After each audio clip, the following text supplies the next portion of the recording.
বড়দের মাঝখানে কথা বলায় রূপার উপর রেগে যায় উর্মি। সাথে সূর্য সেনগুপ্তের কাকায়ও রূপার উপর রেগে যায়। জি বন্ধুরা, অনুরাগের ছোঁয়া ধারাবাহিকতার আগামী পর্বগুলোতে আপনারা ঠিক এমনটাই দেখতে পারবেন। আমার সুন্দরী সুন্দরী আপুদেরকে বলছি, আপনারা যদি আমার চ্যানেলটিকে এখনও সাবস্ক্রাইব করে না থাকুন, তাহলে প্লিজ প্লিজ প্লিজ আমার চ্যানেলটিকে এখনই একটি লাইক করে অবশ্যই চ্যানেলটিকে সাবস্ক্রাইব করে দিন। কুমার চলে যাওয়ার পর সকল পরিবার একসাথে মিলেমিশে এক বাড়িতেই থাকতে শুরু করে। তাদের পরিবার যেন আবার এক হয়ে উঠেছে। রূপা, দীপা, সোনা সবাই রান্না করছে। সূর্য সেনগুপ্ত এবং জয় বসে পত্রিকা পড়ছে। তখনই সেই জায়গায় উপস্থিত হয় সাক্ষ্যদেব সরকার। সাক্ষ্যদেব সরকার সেই জায়গায় উপস্থিত হয়ে তাদেরকে জানায় যে আমি তো একটু হানিমুনের জন্য দেশের বাইরে যাব, আমি চাই আপনাদের মধ্যে কেউ আমার ব্যবসাটি পরিচালনা করুক, কেউ ব্যবসাটি দেখুক। তখন সেই জায়গায় উর্মি বলে ঠিক আছে, আমি দেখে নেব। তখন জয়ও বলে যে আমি দেখে নেব।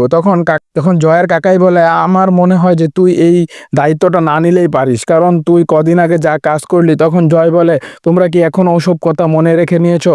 তখনই রূপা বলে কাকাই আমার মনে হয় এই দায়িত্বটা মা নিলেই ভালো হয়। উর্মিকেও রূপা বলতে থাকে যে কাকে আমার মনে হয় এই দায়িত্বটা আমার মা নিলেই ভালো হয়, তুমি না নিলেই ভালো, তুমি মনে হয় এগুলা পারবে না। তখনই রূপার উপর রেগে যায় কাকাই এবং উর্মি।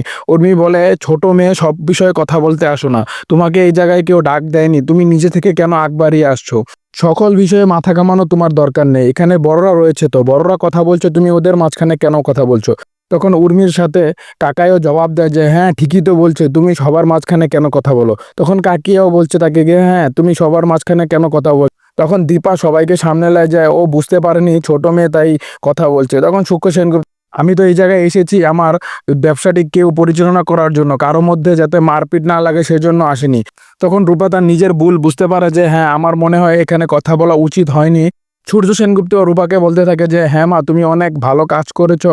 রূপা মা তুমি সবসময় ভালো কিছু করার চেষ্টা করো, কিন্তু সবসময় বড়দের মাঝখানে কথা বলতে হয় না, কারণ বড়রা তোমার থেকে অনেক বুদ্ধিমান। তখন রূপা নিজের ভুল বুঝতে পারে এবং সবার কাছে সরি বলে। জি বন্ধুরা, আপনারা অনুরাগের ছোঁয়া ধারাবাহিকতার সকল আপডেটগুলো সবার আগে পেতে চাইলে আমাদের এই চ্যানেলটিকে এখনই সাবস্ক্রাইব করে সাথে থাকুন এবং পাশে থাকার জন্য আপনাদেরকে অসংখ্য অসংখ্য অসংখ্য ধন্যবাদ। ভালো থাকবেন, সুস্থ থাকবেন।